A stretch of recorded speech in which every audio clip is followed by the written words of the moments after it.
When I was a young doctor, and even before that, I had spent quite a lot of time in Aboriginal communities in Western Australia. And there was one child I remember that came in, and we'd had him in 3 times before. And this time he came in and we didn't perform a medical miracle, and he died in my arms. And I thought, there's got to be another way of doing medicine, because I can't manage this.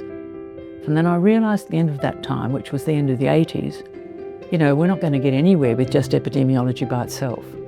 And so I thought, what you need to understand is, you know, understand genes and cells and molecules, and you need to understand what's happening in the clinical world, as well as knowing all this population and social stuff. And so that was the dream of the Institute, those 3 areas of expertise being brought together. People thought we were nuts, but it only became possible with the appointment of Professor Landau as the Professor of Paediatrics. So there was a group of people funded by Telethon at the Children's Hospital, which was called the Clinical Immunology Research Unit. And they were all outstanding basic scientists. So this was Pat Holt, Ursula Keys, Wayne Thomas, Jeff Stewart. They were absolutely terrific. So I had this ready-made group of people to bring into an institute, and they were as keen as mustard. Now, it was hilarious when we first set up the Institute. We took over the old School of Nursing, which was on the PMH campus. And within about 2 or 3 years, we were bursting at the seams. We were desperate to get money to fund this institute. I mean, we were running an institute of about 150 people on the smell of an oily rag with hardly any ability to fund infrastructure. And so we had a fundraising campaign. And the woman who ran the fundraising campaign said to me, Fiona, you've got to get Kerry Stokes on board, you've got to get Michael Chaney, and you've got to get Telethon. Kerry Stokes and Fiona Stanley are 2 great West Australians, and they've both been recognised for that, but they should be lauded for what they've done, particularly I think with Telethon and the kids, because it has made a big difference to our kids, and it's what they both set out to do. Once we got Telethon support, we went on Telethon every year. So it's a vehicle. So using television to say to parents, this is what you need to do. If you want to not have a baby dying of cot death, you've actually got to put it on its back or its side. You've got to breastfeed, you've got to stop smoking, you know, all of those things. You think of all of the allergies and asthma that's taken off in the last 25 years.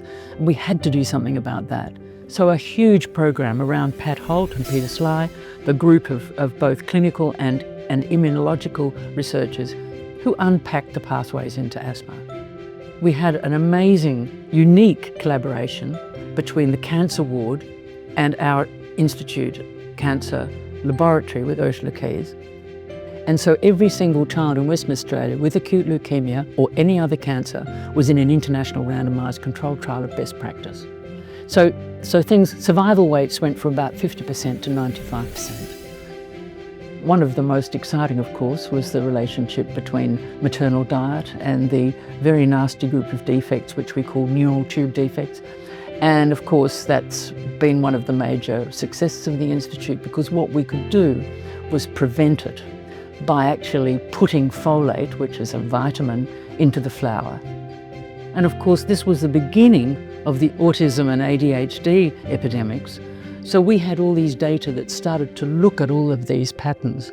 And because of the great work of Fiona and now Jonathan and the team, we are making kids in West Australia their lives better. Those pillars that we talk about of the Institute, doing important research, being able to translate it, and to look at the people who matter, like, for example, the most disadvantaged Aboriginal populations. When you look at the kids now 35 years later, the number of world-class researchers we've got, the work that they've done, the contribution they've made, whether it's vaccines and things like RSV, or whether it's to children and their families who need help across a broad range of things.